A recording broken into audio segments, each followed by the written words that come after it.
ڕێگای سەرەکی نێوان پیرانشارە بۆ نەغەدا. نیزەکەی 10 ساڵە بەردی بناغەی دروستکردنی دوو سایدی نێوان پیرانشار بۆ نەغەدا دانراوە، بەڵام تا ئێستا بەشێکی کەمی ئەم پرۆژەیە جێبەجێ کراوە. لە چەند ڕۆژی ڕابردوو 4 هاوڵاتی بەهۆی ڕووداوی هاتوچۆ و گیانیان لەدەستدا کە کەسیان خەڵکی باشووری کوردستان بوون. شۆفێرانی تەکسی دەڵێن ڕێگای نەغەدا بۆ پیرانشار 40 خولەکە، بەڵام بەهۆی قەرەباڵغی و یەکسایدبوونی ڕێگاکە یەک کاتژمێر زیاتر بە ڕێگاوە دەبین. وەڵا یەکێک لە هۆکارە گەورەکەن خراپبوونی ئەو ڕێگاوبانەیە. ئەو ڕێگاوبانە واقعەن هەزمی ئەو هەموو ترافیکای هەڵناگرێ، جێگایە کە خەتی وانەیەکی مەرزی تێدایە، بازاسە تێدایە، وزودی مسافرێکی زۆر، هەبوونی ترێلیایەکی زۆر، ڕێگاوبانێکی زۆر تەنگ و باریک یەکێک لە هۆکارە گەورەکانی تەسادوفاتانەیە کە بە وجود دێنێدا.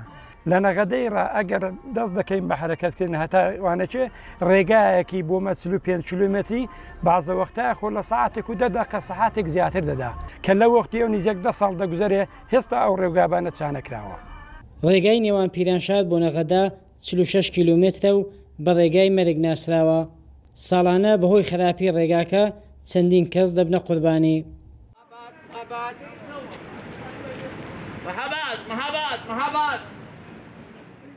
والله بەداخەوە ئەلها ڕێگاکەی ماباتە تا نەغەدەی بڕێک باشترە تایێرە، ئەمە پیرانشار نەغەدە پیرانشار بەڕاستی بەداخەوە جادوبانێکی زۆر خراپیەت، ساڵفاتی زۆرە، کوشتەی زۆرە، پێی ڕناگەن.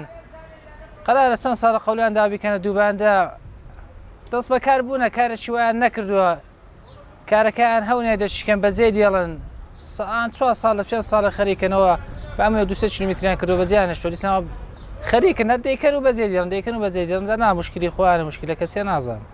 بەهۆی مەرزی نێودەوڵەتی تەمەچیان حاجی ئۆمەران ڕێگای سەرەکی نێوان پیرانشار بۆ نەغەدا هاتوچۆی بار هەڵگری زۆر لەسەرە، بۆیە یەکێک لە هۆکارەکانی ڕووداوی هاتوچۆ بۆ قەرەباڵغی و یەکسایدبوونی ڕێگاکە دەگەڕێتەوە. لێستادا ئیدارەی ڕێگاوبانی پارێزگای ئورمیا خەریکی بە دووسایدکردنی ڕێگاکەن، بەڵام کارەکانی بە دووسایدکردن زۆر بە سستی بەڕێوە دەچن.